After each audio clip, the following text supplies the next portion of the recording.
polarización, y luego llega a un tope que más o menos corresponde acá en este punto, que es más 35, es el tope, el pico de la despolarización, y en ese momento ingresó tal cantidad de sodio, la neurona está repleta de sodio, como la ven ahí, ¿no? La neurona está totalmente despolarizada.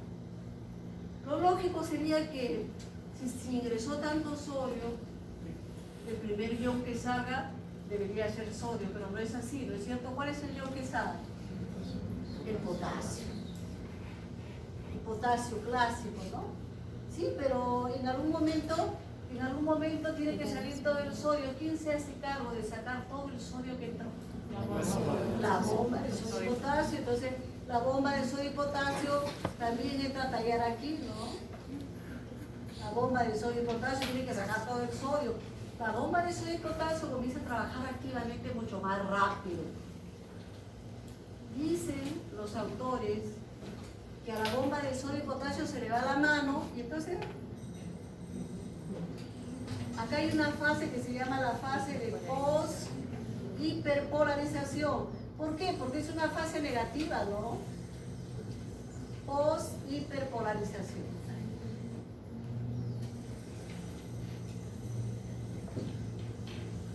Listo, preguntas hasta aquí. Ninguna.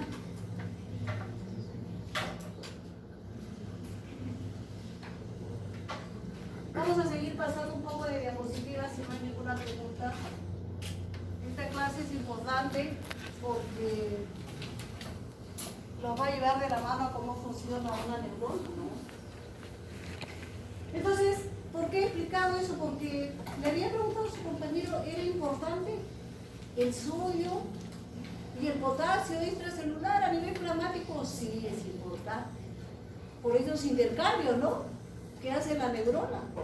Y todas las células, probablemente.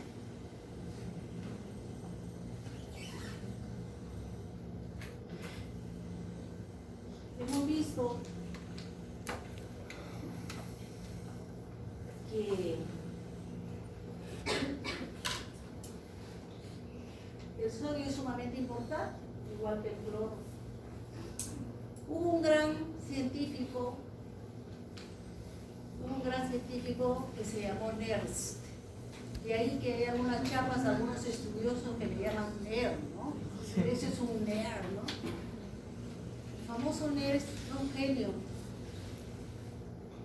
Eso que les acabo de explicar en la pizarra, Nernst era la pasión de Nernst.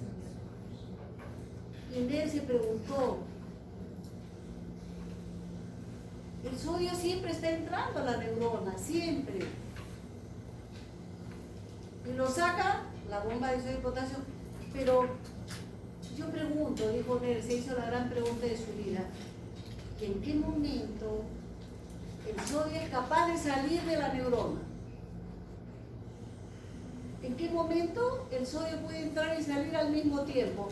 Y él creó una famosa ecuación, la ecuación de Nernst. Y a eso le llamó potencial de equilibrio. O sea, equilibrio, ¿por qué? Porque era el momento en que el yo entraba y salía al mismo tiempo. Vaya, qué pregunta la de Nernst, pero bueno, así son los genios. Y él descubrió la famosa fórmula que demostraba el potencial de equilibrio para el sodio. Obviamente, miren acá está, más 60 milivoltios. O sea, la neurona tenía que tener 60 milivoltios, ¿no? Y en ese momento el sodio, masa, tenía que ser positivo, y en ese momento recién el sodio podía salir dentro de la neurona hacia afuera. ¿Se dan cuenta? Qué interesante el potencial de equilibrio para el ion sodio, que siempre lo mismo que entraba, ¿no? Sí, pero ¿en qué momento salía? Él descubrió la fórmula, ¿no? Dijo, en más 60 milivoltios, el ion sodio es capaz de salir de la neurona. Y así creó una fórmula, ¿no? de equilibrio, el famoso potencial de equilibrio para el potasio, encontró que era menos 90, no había ninguna dificultad, recuerden que lo hemos analizado, son más perfectos, tanto el potasio como el cloro, ¿no? Y el cloro era menos 70. Lo que les acabo de explicar en la pizarra, la famosa gradiente de concentración, la corriente eléctrica, explicado en la pizarra, en la diapositiva generalmente hay un resumen de lo que uno hace en la clase, ¿no? Ahí está lo que acabamos de explicar.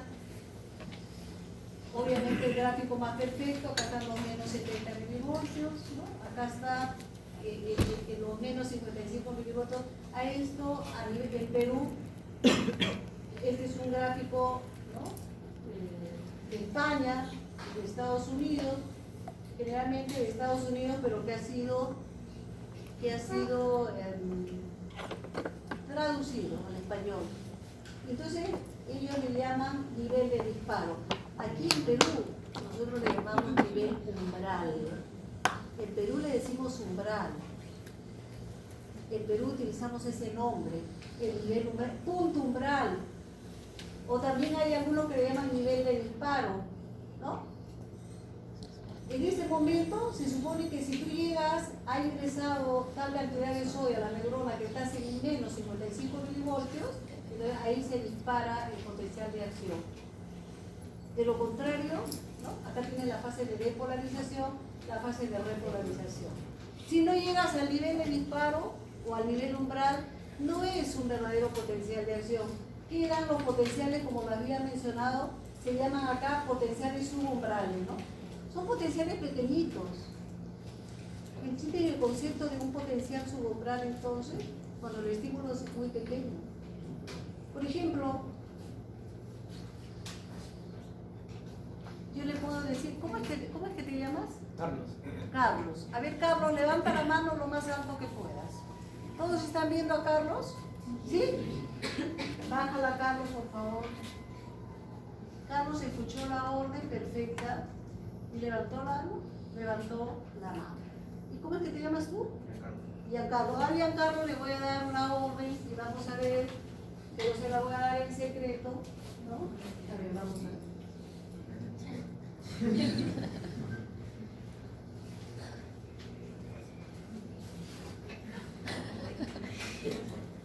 ¿Qué pasó?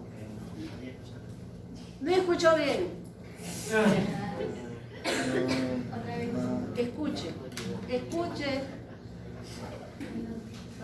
A propósito, la voz le he dado la orden, pero ha sido la voz tan pequeña, tan bajita, tan de poca intensidad, que no le escuchó y dice, no le escuché. Claro, cuando un estímulo es muy pequeñito, de muy poca intensidad, no hay respuesta. Ese es el concepto de un potencial subumbral. Sí, está bien, no hay respuesta, pero, no hay respuesta, pero acá se produce, ¿no? De todas maneras, ¿entra qué? ¿No? Estos son los que entran, se abren 2 canales de sodio. ¿O se puede abrir un canal de sodio? Sí, pero no es un verdadero potencial de acción. Es un potencial pequeñito, de poca amplitud, que rápidamente puede regresar a la normalidad, puede ser esto, pero no es un potencial de acción. ¿Y cómo regresa a la normalidad rápidamente? ¿Cómo regresa? Ahí sí, cuando es un potencial subumbral, ¿qué hace la neurona para llegar rápidamente? Ahí sí. Ingresa un cloro o puede sacar un potasio. ¿Está claro? Ahí sí, la neurona echa mano de cualquier mecanismo con la finalidad de regresar a la normalidad. ¿Está claro?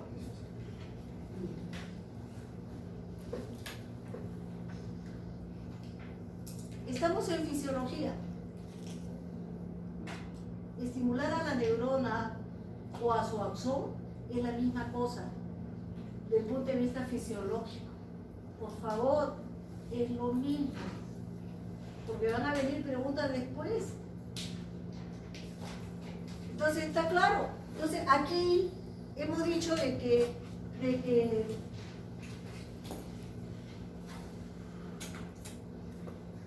ya estimulamos acá en la pizarra la neurona, sí, pero acá se está estimulando al axón. Miren acá. Acá hay un estimulador, acá está el estimulador eléctrico, ¿no? Y acá se está magnificando lo que pasa. Que sí, pero el axón también tiene membrana. Estos mecanismos son a nivel de la membrana. ¿No es cierto? Se ocurre lo mismo. Si estimulamos al nervio, ¿qué pasa? ¿Qué pasa en este punto? Si yo estimulo la membrana del nervio, ¿cómo hace el nervio?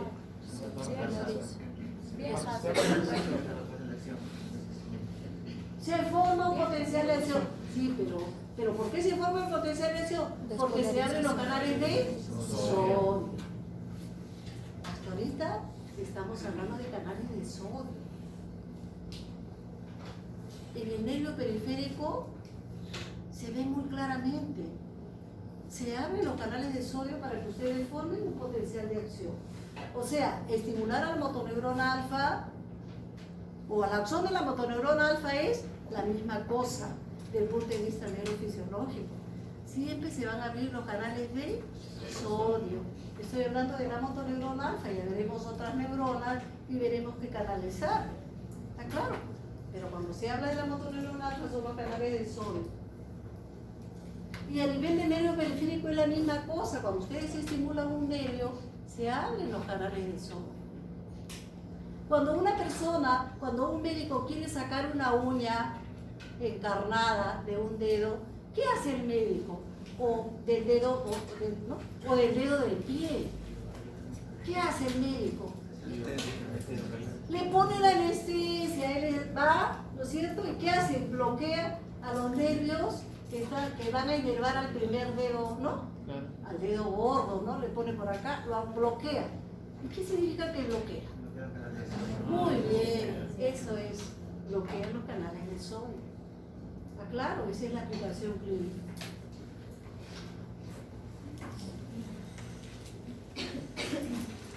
Doctora, dime. ¿Y el tiempo cuánto en las neuronas dura el potencial del ser?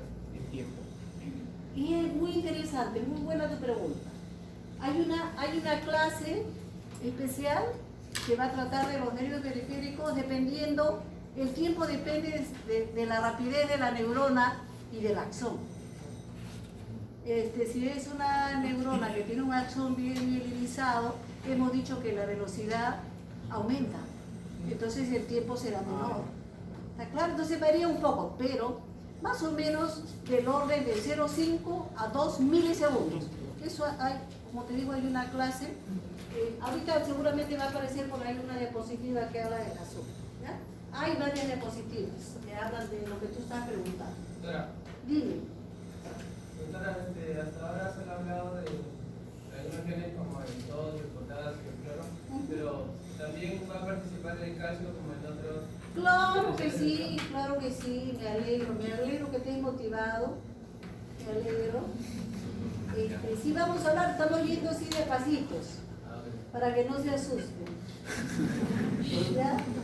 Estamos recién comenzando, desde la primera clase, los primeros minutos, va a haber una clase en que vamos a hablar del calcio.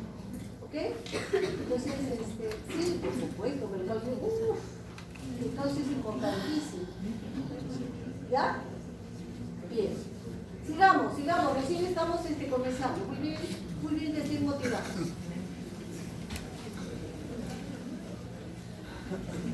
Este es el resumen. ¿Qué es lo que ocurre en la fase de repolarización? Se cierran los conductos de sodio porque están. ¿En dónde llegaste? Estás en más 35 milivoltios. La neurona es positiva con tanto sodio que ingresó. Yo pregunto, ¿querrá ingresar más sodio? No, se cierran los conductos de sodio por exceso de, ¿no? Imposible, tiene que haber un tope, si no la neurona explota, pues. Y muere, como vamos a ver en algunas situaciones, más adelante. Estamos hablando ahora de la parte normal. Se invierte la gradiente, por supuesto, como no se va a invertir de menos 70, se va a más 35 milivoltios y se abren los conductos de potasio. Este es para demostrar la presencia de un potencial umbral. Este es un potencial umbral y estos son los potenciales subumbrales. Esto ya veremos algún momento, vamos a hablar de este es el famoso, la famosa terminación de Pacini, el corpúsculo de Pacini. Acá la fibra nerviosa terminal, ¿no? Y acá, cómo este corpúsculo de Pacini se puede despolarizar mecánicamente, ¿no? Porque ustedes saben que el corpúsculo de Pacini actúa por presión. Si ustedes presionan una mano, un saludo bien fuerte, que ustedes lo sienten de manera agradable, ¿no? ¿Qué es lo que está haciendo esa presión en la mano? Despolarizando este corpúsculo de Pacini. Mecánicamente también ustedes pueden despolarizar. Pueden utilizar estímulos eléctricos, pero también mecánicos. Por ejemplo, van a hacer la práctica, y la práctica que van a hacer ustedes es la práctica de reflejos. ¿Por qué un reflejo sale? Ahora lo vamos a ver, hay una diapositiva de reflejos, a soplarse. Es un estímulo mecánico frente a ¿no? Para producir un reflejo, el estímulo ya no es eléctrico, es un estímulo mecánico. Utilizamos el martillo de percusión, el martillo neurológico, ¿no? Ya, y ahí está lo que les decía, los potenciales generadores o electrotónicos o subumbrales, ¿no? Que son los pequeñitos, son los pequeños que si ustedes leen diversa literatura, lo van a ver como generadores o subumbrales. Los potenciales de acción, que son verdaderos impulsos nerviosos, ¿no? Y los estímulos que hay diferentes formas de estímulo eléctrico, mecánico, químico. Vamos a estudiar el sentido del gusto, por ejemplo, y ahí pues los estímulos son químicos, ¿no? Ajá, muy bien.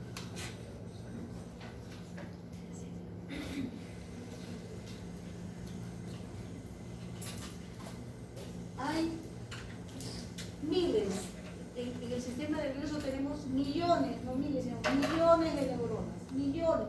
Imagínense la cantidad de formas, tamaños, millones.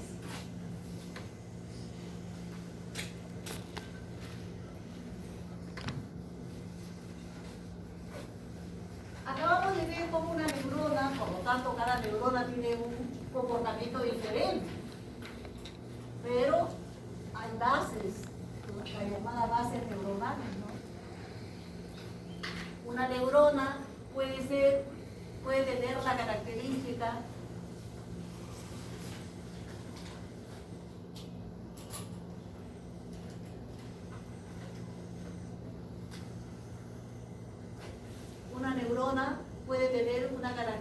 especial. ¿Y cuál es la característica especial? Esta neurona siempre abre, ¿no?, los conductos de sodio cuando le estimulan por diferentes, ¿no?, por diferentes estímulos, ¿no? Esta neurona forma estos potenciales. Esto se llama potencial despolarizante.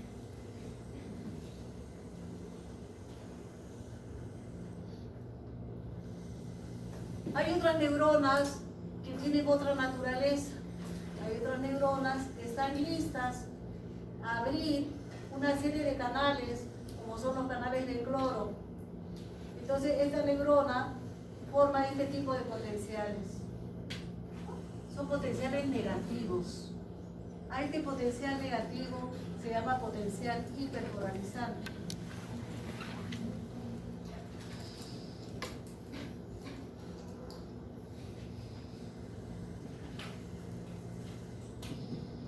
Potencial hiperpolarizante. Todo lo que es negativo en neurofisiología se llama hiperpolarizante, y cuando esta neurona forma un potencial así, se dice la neurona se hiperpolarizó, y acá la neurona se despolarizó, ¿no? Ya cuando uno habla de despolarización o hiperpolarización, estamos hablando de que la neurona formó un potencial negativo. Y hay gente que siempre es muy positiva, ¿no? De entre ustedes, siempre es lo ideal. Lo ideal es esto, ¿no? Lo ideal es siempre formar potenciales positivos.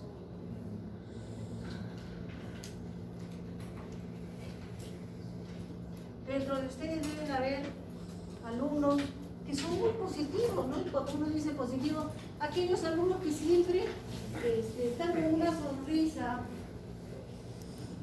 y uno lo ve y dice, ay caramba, se le ve feliz a esa persona, ¿no? ¿Hay que alguno de entre ustedes o alguna alumna que siempre esté contenta? ¿Hay? En el grupo, a ver quién. Hay gente que se le nota siempre radiar, eso se llama irradiar felicidad y radiante, está contenta. ¿Quién es la alumna?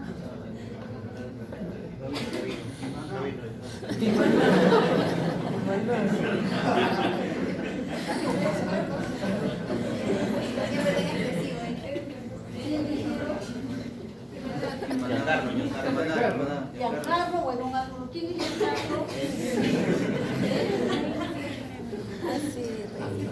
Siempre está radiando felicidad.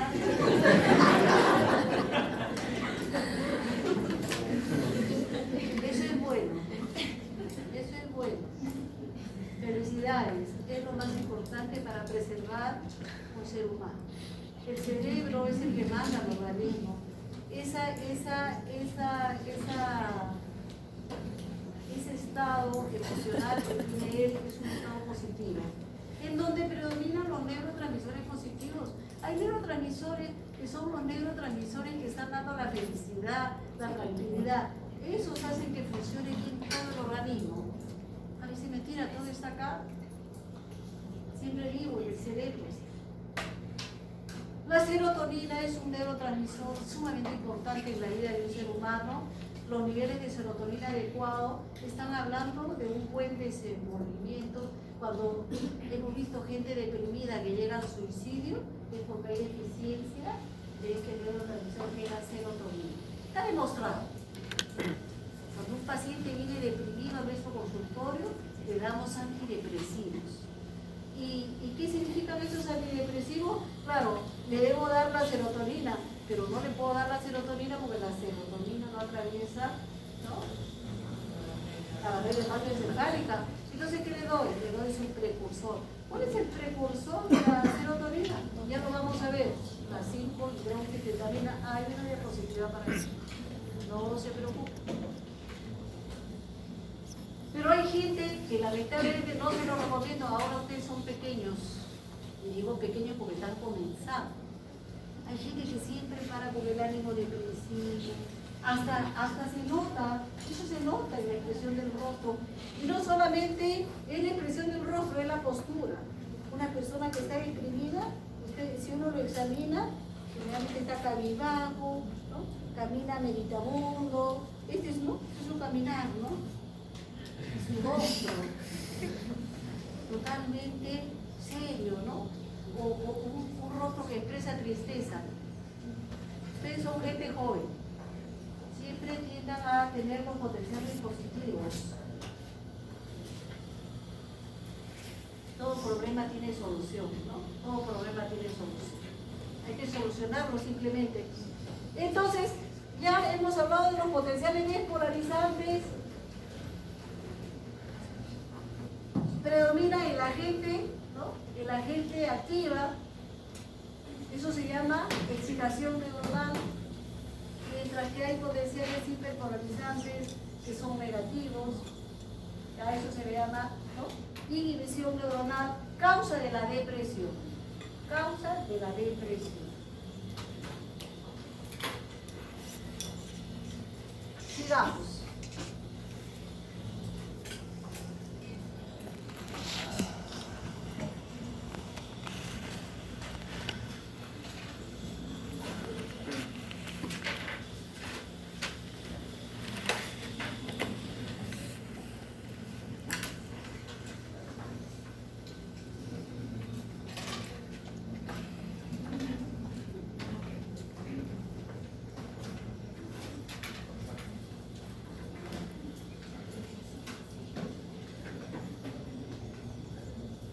Cualquier pregunta la pueden hacer.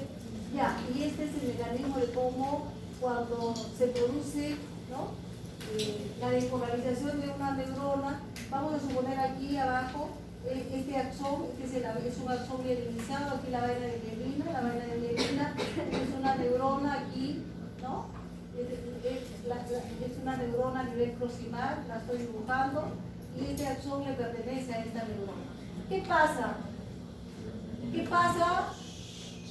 ¿Qué pasa? Sí, ¿alguna pregunta? Háganla nomás, háganla. Nunca se inhiban de preguntar. A ver, sí. Escucho. Pregunta. Una pregunta. Cuando habló de la despolarización y de la repolarización, no habló del periodo refractario. Entonces, ¿cuánto más o menos dura ese periodo? ¿Puede explicar? Igual, lo que pasa es que sí, pues, hay una clase para periodo refractario también. Lo que pasa es que va a haber... Es que eso lo vamos a ver cuando estudiemos sensibilidad y vamos a estudiar los diferentes tipos de fibras nerviosas. O sea, igual, la misma respuesta. O sea, depende de la velocidad de la neurona. Hay velocidades promedio. Nosotros trabajamos con la velocidad.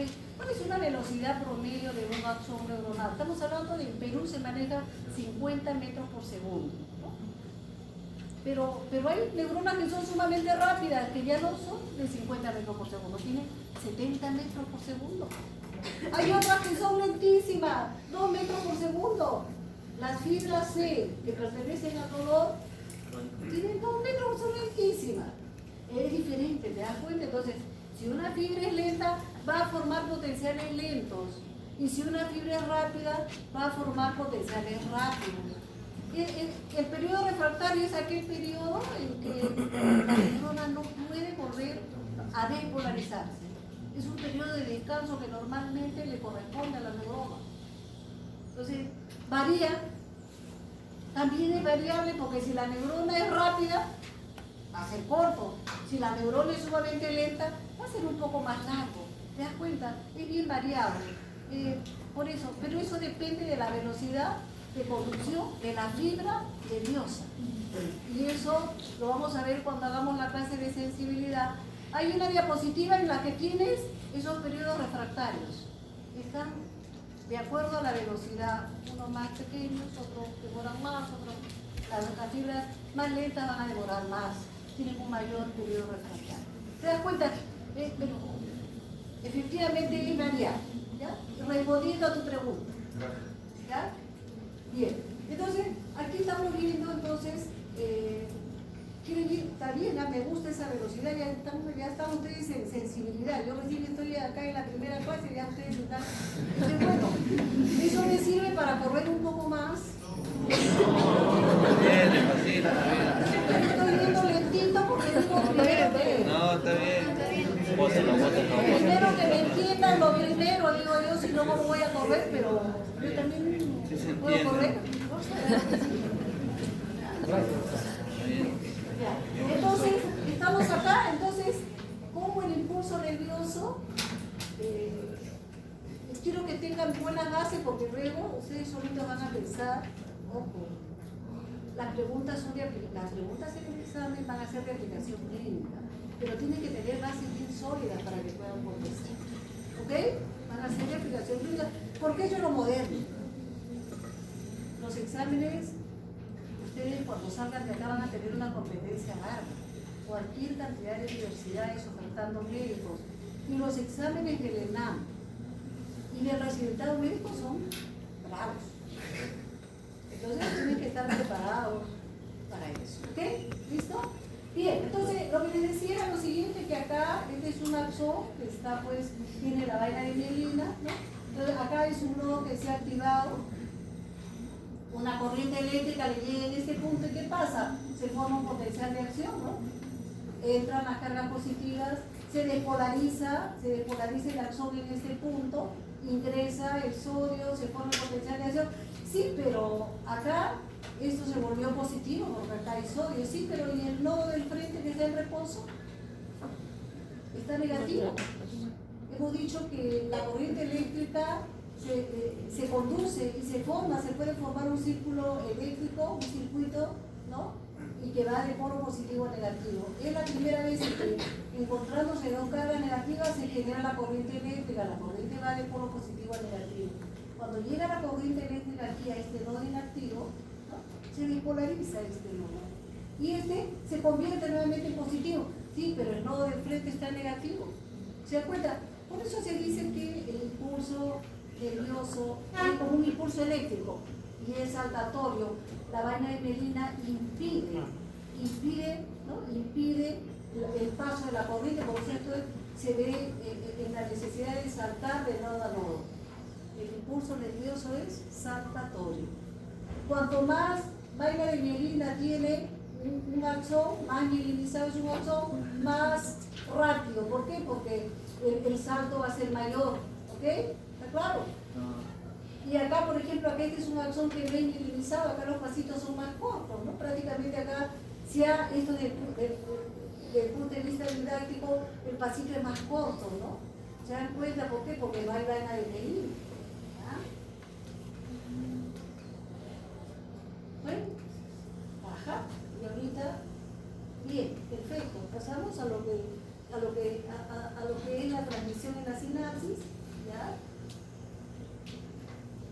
Este es un reflejo, ya vamos corriendo un poquito más. ¿Preguntas hasta aquí? ¿Ninguna? Doctora, Dime. los canales que se abren por voltaje están involucrados en el sistema nervioso. De lo que acabamos de hablar, ahorita al final te vas a dar cuenta cómo es, todo es voltaje, todo es corriente eléctrica, porque estamos hablando de, ahorita vamos a graficar mucho mejor, ¿ya? Sí, hay una serie de preguntas que sí, efectivamente las vas a ir tú misma comprendiendo a través del... Todo lo que estamos hablando es voltaje, todo lo que estamos hablando es corriente eléctrica, al final... Por ejemplo, aquí, justo esto es algo que vamos a hablar ahorita de lo que se llama la transducción de un estímulo. Buena tu pregunta, para que tú puedas entender qué se llama la transducción. Por ejemplo, acá, en la práctica, tú vas a traer un martillito y tú vas a con un golpecito, paciente sentado, vienes con tu martillo y haces esto y hay una respuesta. ¿Pero por qué una respuesta? Eso se ve hasta en la televisión. ¿No? El reflejo. ¿Quién no sabe lo que es un reflejo? Pregúntale a tu vecino. ¿Usted tiene el concepto de reflejo? Sí, sé lo que... Pero es el concepto de reflejo, que frente a una percusión de un martillito, la pierna salta, te podría decir tu vecino. Ya pues, pero tú vas a ser médico. Pero ¿por qué salta? ¿Cuáles son los mecanismos que ocurren para que el músculo pueda irse te responda? Estos son los reflejos. ¿Por qué el estímulo mecánico se transforma luego en un estímulo eléctrico de conducción? Eso se llama la transducción de un estímulo. ¿Cómo es que una cuestión mecánica luego se convierte en una conducción eléctrica? Esta es la transducción. Entonces, ojo, este es un reflejo. Va a haber una clase de reflejos, probablemente mañana en una clase de reflejos. Aquí simplemente te estamos presentando cómo es el mecanismo inicial, cómo es que tú percutes este músculo que es el cuádriceps. Este es un esquema, por supuesto, y hay una fibra que se llama las fibras extrafusales y las intrafusales, porque el uso tiene una constitución. Este uso que está en negrito, también hay una imagen a nivel microscópico de lo que es un uso neuromuscular. Este es un esquema que te está diciendo que cuando tú usas un martillo y das un golpe en el tendón, entonces ¿qué pasa? Estiras al músculo. Imagínate, tú estás sentada ahí, tú estás perfecta sentada, ¿no? ¿Qué tal si yo voy ahorita con un martillito o con mi mano y hago esto? Se va a producir el movimiento. Pero miren esa posición en la que están todos ustedes, miren esa posición. Esa es la posición en que se debe hacer el reflejo, de posición sentada. Es la mejor. ¿Pero por qué? Todos se imaginan que están sentados y el músculo está elongado, está estirado. Ahorita el músculo está estirado, está en fase de estiramiento muscular, el cuádriceps. Y como si fuera poco, el cuádriceps se engancha en la tuberosidad anterior. El músculo cuádriceps, si tú, a nivel de la rodilla está la patela, sí, pero por debajo de la patela está recién el tendón del cuádriceps. Entonces, cuando tú percutes, estás percutiendo por debajo de la patela, ¿qué es lo que estás haciendo con el músculo literalmente? ¿Qué es lo que estás yancando? ¿Qué es lo que estás? Imagínate tú sentado ahí. Ya, ahí está tu patela, eso, por debajo de tu patela, pero él está haciendo lo correcto, él se está agarrando su músculo está cogiendo su patela. Es que eso es lo que hay que hacer cuando ustedes van a hacer la práctica. Y eso es lo que tienen que hacer. Agarrar la patela y luego debajo de la patela recién está el tendón. Ahí está tu tendón, donde lo estás tocando. Si yo voy con un martillo y hago esto, ¿qué le está pasando a tu músculo cuádriceps? Todos pueden hacer lo mismo, piensa. Se contrae. Se extiende. Vuelve a su estado. Ya, escuchen. Ya, escuchen, por eso es que tengo que ir despacio. Porque ahorita comienzan los problemas, no me están entendiendo. Lo que has dicho, ¿cómo te llamas tú?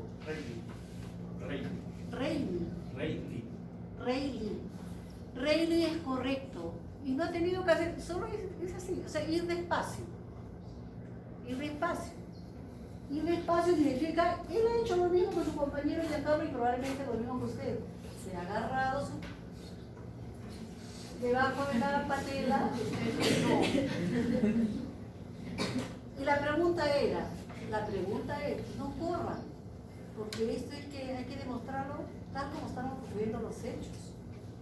La pregunta era, si yo percuto con un martillo debajo de tu patela, ¿qué le está pasando al músculo cuádriceps? Qué pregunta tan bonita, ¿no?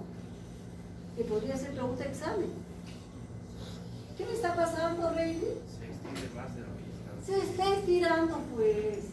Esa es la respuesta. La respuesta tiene que ser puntual.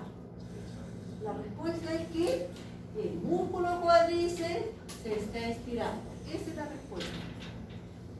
Y esa respuesta se puede convertir en algo más didáctico. ¿Cuál es el estímulo para el reflejo patelar? Y él contestará, el estímulo es el estiramiento del cuádriceps.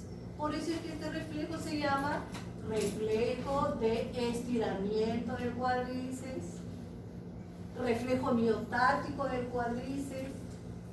Eso lo va a encontrar en los libros. Por eso se llama, entonces se está estirando el cuádriceps. Ahí está, esa es la respuesta, ¿está claro? Bien, pero miren qué importante es esto. Todo esto tiene, acá está. Entonces volvamos acá.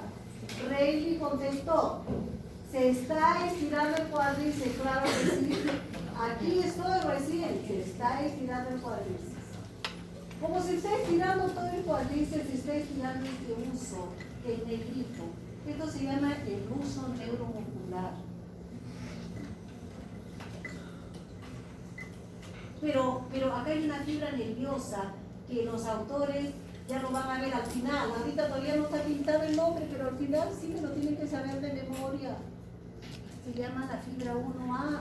Ahorita comenzamos a hablar de fibras nerviosas. Esta es la fibra 1A. Esta fibra 1A es la parte aferente del reflejo.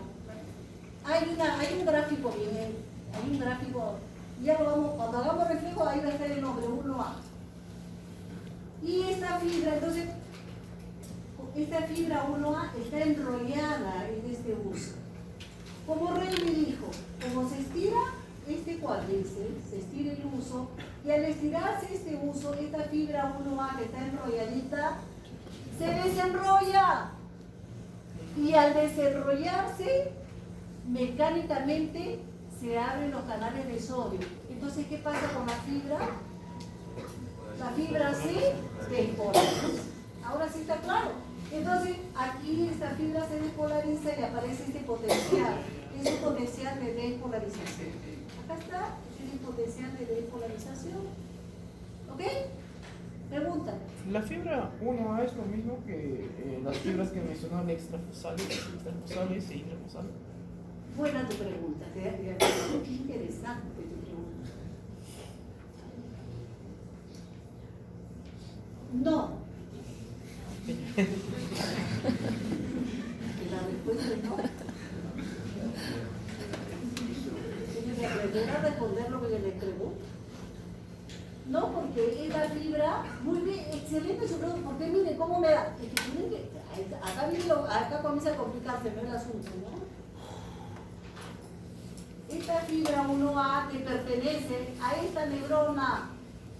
Esta es la neurona del ganglio espinal. le pertenece, mira acá. Esta fibra de acá, esta neurona del ganglio espinal, hay autores que le han llamado pseudo bipolar. Pseudo porque ¿no? Es una fibra pero que se reparte para aquí. El asunto es que le pertenece a esta neurona y esta misma fibra luego se va a ir a hacer contacto, unión con esta neurona que es la motoneurona alfa. Esto se llama sinapsis. Simplemente sinapsis es la unión de una neurona con otra a través del soma o el axón. Y va a haber acá un intercambio de información, como lo vamos a ver seguidamente. Lo que te estoy mencionando es que, más o menos para que ustedes se den una idea de que un estímulo mecánico, respondiendo a la pregunta de su compañerita que me dijo, sí, ¿no? ¿Cómo es que todo esto son potenciales? Un estímulo mecánico viene con su martillito y hace que esta fibra mecánicamente se despolarice, o que se abren los canales mecánicamente. Y al ingresar el sodio se convierte en un potencial de acción, sí, pero este potencial hemos dicho que va a saltar porque el impulso nervioso es saltatorio. ¿Te das cuenta cómo una cuestión mecánica se convirtió en un impulso nervioso? ¿No? Entonces vamos a seguir. Esta fibra le corresponde acá, respondiendo a tu pregunta, le pertenece, pero simplemente llega a engancharse con el uso. Simplemente lo rodea, ¿ok? No le pertenece al uso. El uso, la pregunta a lo mejor que yo decía, ¿pero qué es el uso neuromuscular? El uso es un receptor, como puede ser el receptor de Pacini. El receptor de Pacini, ¿qué es lo que capta? ¿Qué información? Presión. ¿Pero y qué capta el uso? El tamaño de la fibra muscular. Eso sí, es muy interesante. ¿Cuál es la función del uso neuromuscular? Captar el tamaño de la fibra muscular. Pero obviamente un receptor pues no te va a captar el tamaño de la fibra en centímetros o en milímetros, en milimicras, ¿ok? Porque es un receptor, pues, ¿ya? Esa es la función. ¿Ahora sí está claro? Sí está claro. Bien, entonces sigamos. Entonces, acá se está formando, se está haciendo el reflejo, entonces ahí sube la información, va a saltar, sigue, esto ha saltado desde este punto hasta este punto, ¿no? Estamos haciendo este es un esquema, ¿no? Y vas a seguir. Acá traspasa, este potencial de acción traspasa la sinapsis y luego va a aparecer acá, ¿no? Mira, entonces va viajando por toda la fibra de esta neurona ganglionar. Y luego este potencial se lo transmite a esta otra neurona que es la motoneurona alfa en amarillo. Esta motoneurona sigue transmitiendo el potencial y esto es lo que se llama la motoneurona alfa. Aquí como la fibra nerviosa se une al músculo, esto es lo que se llama la unión neuromuscular. Y luego esto es transmitido al músculo y se forma un potencial de acción muscular y ahí ves el movimiento del músculo. Pero mira todo esto que se ha tenido que realizar para que tú puedas ver el movimiento de un músculo. Seguimos. Entonces, si nosotros, hasta ahora, yo les puedo decir, en neurofisiología son importantes los conceptos. Y obviamente estudiar, ¿no? Porque esto lo están entendiendo ahora, pero yo lo que les recomiendo es que vayan ahora, revisen nuevamente su clase y revisen su literatura, sus libros, para que fijen mejor los conceptos. Pero ¿qué es un concepto? Un concepto no necesariamente tiene que ver con que ustedes sean eruditos y hacer una definición perfecta. Un concepto es algo que uno aprende y lo tiene en la mente, ¿no? Por ejemplo, si yo digo despolarización, por ejemplo, a Giancarlo, ¿qué aprendiste? ¿Qué aparece en tu cabeza, en tu cerebro? Sí, Giancarlo, si yo digo despolarización es como un juego. Si yo digo tal cosa, ¿qué aparece en tu? ¿Qué aparece en tu cerebro? Perfecto. Apertura de canales de sodio, ese es el concepto. Y él ha aprendido bien. Eso es aprender. Pero eso tiene que establecerse en tu cerebro. Eso va a pasar a formar parte luego de tu memoria. Y nunca más te lo vas a olvidar. Y cuando seas médico, ya vas a comenzar a utilizar estos conceptos.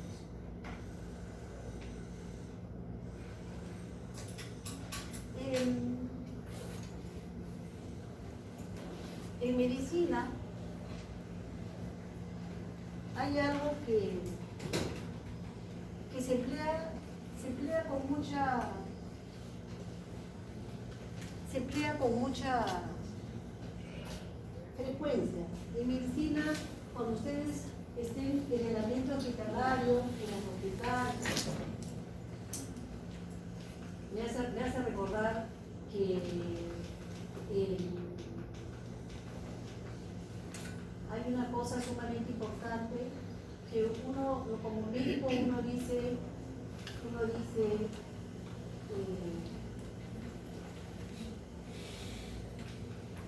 vamos a ver si tengo el potencial acá, esto es. En medicina uno dice, esta persona, acá esto se llama el umbral.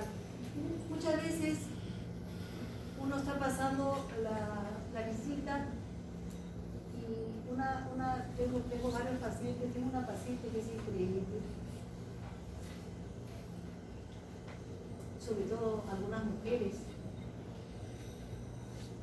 ya un poco pasados los 40 años, un poco pasada la fase de la menopausia, se vuelven muy lábiles emocionalmente, y esta señora, por ejemplo, se queja de unos dolores. Es una paciente que cuando voy, doctora, me está doliendo el hombro, entonces déjame examinarte el hombro. Entonces, como médico, yo tengo que examinar a ver qué está pasando. Voy, solamente le pongo la mano, ni siquiera la he presionado, porque yo tengo que hacer un examen minucioso.